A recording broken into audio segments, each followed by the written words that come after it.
aqui Jesus Cristo transporta você para a verdadeira recompensa da verdadeira obra feita em nome dele, da verdadeira religião. Ele disse: não se banqueteie com aqueles que têm, não dê para os que têm, não faça favor aos que já têm. Ele disse: procure os que não têm, não mande dinheiro para cima, mande para baixo, não mande poder para cima, mande poder para baixo.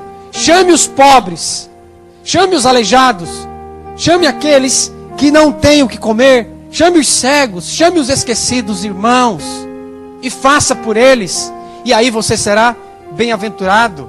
A bênção, a recompensa de Deus não é para aquele que pratica a religião dos homens, que fortalece a religião dos homens.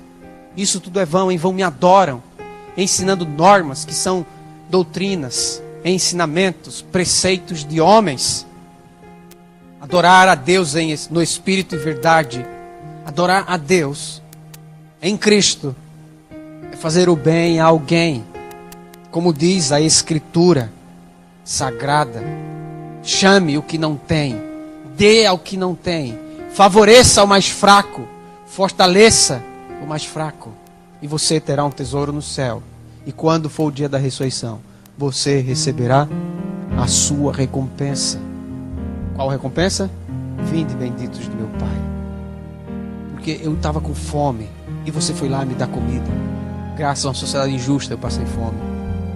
Porque eu não tinha capacidade. Eu nasci em um lar de pobre. Eu nasci com uma mente não sofisticada.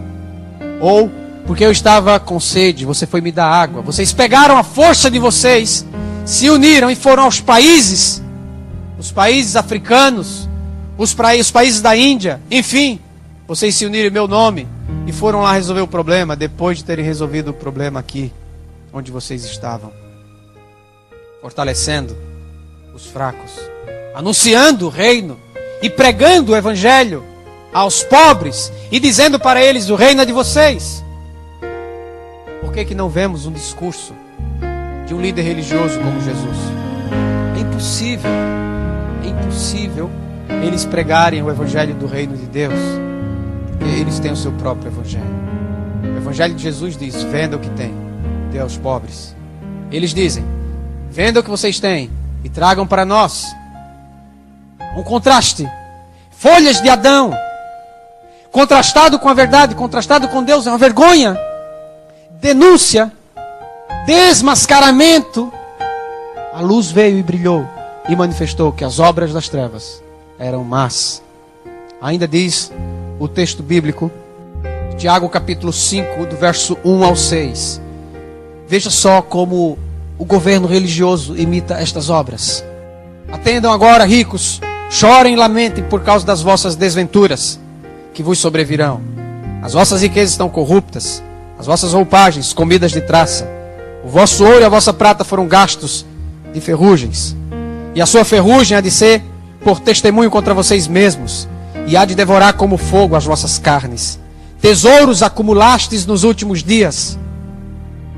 Eis que o salário dos trabalhadores que ceifaram os vossos campos, e que por vocês foi retido com fraude, está clamando, e os clamores dos ceifeiros penetraram até os ouvidos do Senhor dos Exércitos.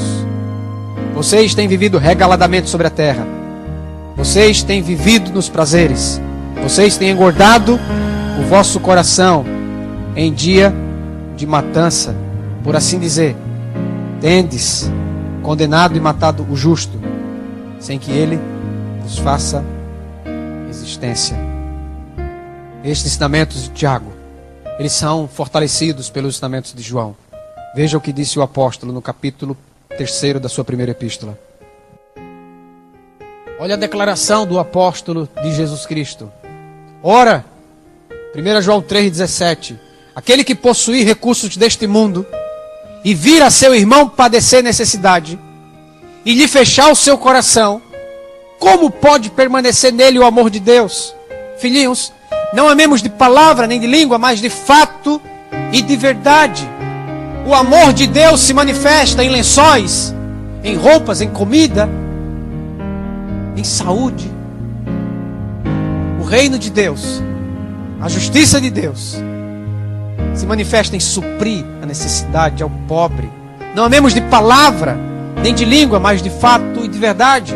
Não queremos discursos, não queremos sermões, queremos ação. Queremos que todos, em nome de Cristo, saiam da caverna, saiam do aprisco, saiam do curral e vão em busca dos desgarrados, e vão em busca dos esquecidos, e prestem culto a Deus nos presídios, nos hospitais, nos países pobres, nos bairros pobres, nas casas pobres, entre os famintos, entre os indefesos, entre os injustiçados, que prestem culto a Deus em Cristo Jesus, e Cristo está na pessoa dos pobres. Nós vamos ver mais uma experiência, e com essa experiência nós vamos definir a questão. Jesus Cristo, Ele está pregando. Mais uma vez um líder religioso tenta confundir e pergunta para ele, Lucas capítulo 10, verso 25: Mestre, que farei para herdar a vida eterna? Então Jesus lhe perguntou: o que está escrito na lei? Como interpretas? A isto ele respondeu: amarás o Senhor teu Deus de todo o teu coração, de toda a tua alma, de todas as tuas forças e de todo o teu entendimento, e amarás o teu próximo como a ti mesmo. Então Jesus lhe disse: você respondeu corretamente, faça isso e você vai viver. Ele, porém, querendo se justificar, perguntou a Jesus: quem é o meu próximo? Então Jesus Cristo prosseguiu dizendo, Jesus vai falar agora, não é uma parábola, ele vai contar uma história de algo que aconteceu, e ele vai mostrar as folhas de Adão, a religião dos homens, em contraste com a religião de Deus. E ele começa a história dizendo, verso 30: certo homem descia de Jerusalém para Jericó, e veio a cair em mãos de salteadores, os quais, depois de tudo lhe roubarem e lhe causarem muitos sofrimentos, muitos ferimentos, se retiraram, deixando-o semi-morto. Casualmente, percebam, casualmente, descia um sacerdote por aquele mesmo caminho, e vendo ali o homem caído, passou de largo. Aquele homem caído ali não era um homem qualquer, era um irmão dele, era um judeu, era um membro da sua religião, era alguém que olhava para ele, este sacerdote, como seu líder, como seu pastor, papa, padre. Era o maioral da igreja, era o maioral da religião.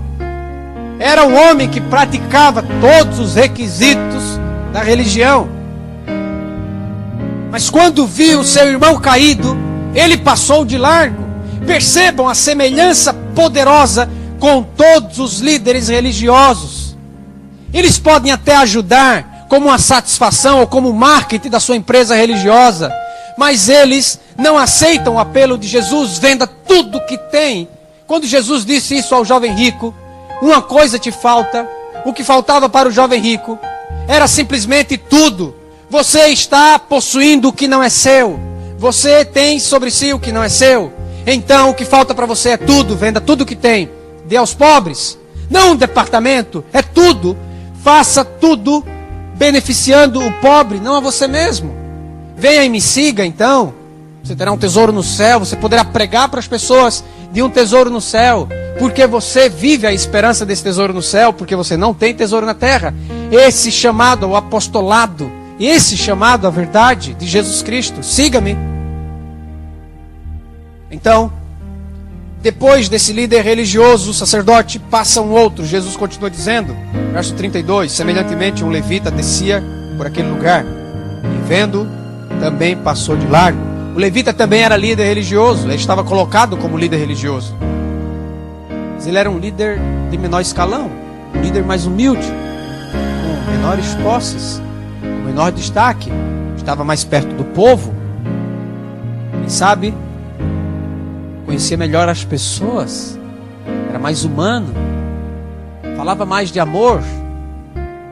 Mas quando viu o homem caído ali, seu irmão, ele também passou de largo. E semelhantemente ao sacerdote, ele estava passando casualmente, ele poderia, de todas as formas, interromper a sua viagem casual, o seu passeio característico dos líderes religiosos.